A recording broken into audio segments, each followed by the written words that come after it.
विधान परिषदेच्या 4 जागांसाठीच्या निवडणूक कार्यक्रमाची नव्याने घोषणा करण्यात आली आहे। 2 शिक्षक तर 2 पदवीधर मतदारसंघासाठी ही निवडणूक होत आहे।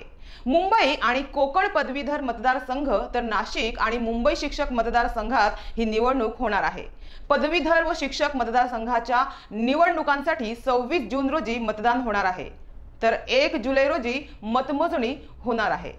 कोकण पदवीधर महाराष्ट्र विधान परिषद निवडणूक 2024 निवडणूक जाहीर झाल्यापासून राजकीय पक्षाच्या हालचाली सुरू झाल्या आहेत। अशातच जिजाऊ संघटनेने देखील कोकण पदवीधर महाराष्ट्र विधान परिषद निवडणूक लढवावी अशी मागणी जिजाऊ संघटनेच्या कार्यकर्त्यांकडून केली जात आहे। अगदी अल्पावधीतच जनमानसात विश्वासाचे नाते जिजाऊ संघटनेने निर्माण केले आहे। आपल्या अनेक समाजोपयोगी उपक्रमातून जन आंदोलनातून जिजाऊ संघटनेचे नाव घराघरात पोहोचले आहे। कोकणातील ठाणे, पालघर, रायगड, रत्नागिरी आणि सिंधुदुर्ग या 5 जिल्ह्यात जिजाऊ संघटनेने सामाजिक आणि शैक्षणिक क्षेत्रात भरीव असे कार्य केले आहे।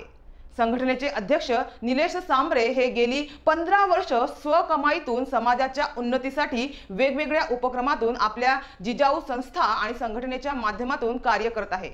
तसेच सांबरे यांनी आतापर्यंत केलेले काम हे जनतेच्या डोळ्यासमोर आहे। सांबरे यांच्या जिजाऊ संस्थेकडून कोकणात सुरू करण्यात आलेले UPSC MPSC स्पर्धा परीक्षा वाचनालय, विद्यार्थ्यांना उच्च शिक्षणासाठी शैक्षणिक मदत, पदवीधरासाठी नोकरी मिळावे यासारखे अनेक उपक्रम जिजाऊ संस्थेकडून सुरू आहेत आणि या कामाचा आवाका बघता निलेश सांबरे यांच्याकडून योग्य तो उमेदवार दिल्यास आताची युवा पिढी ही संपूर्ण ताकदीनिशी जिजाऊ संस्थेसोबत राहील अशी आशा कार्यकर्त्यांकडून व्यक्त करण्यात येत आहे।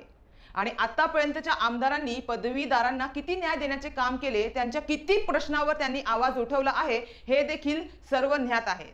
आजही पदवीधराच्या समस्या जैसे थे आहेत। म्हणूनच ठाणे, पालघर, रायगड, रत्नागिरी, सिंधुदुर्ग जिल्ह्यातील पदवीधर हे नक्कीच सांबरे यांच्या नेतृत्वात दिलेला उमेदवार निवडून आणण्यासाठी प्रामाणिक प्रयत्न करतील असे देखील कार्यकर्त्यांचं म्हणणं आहे।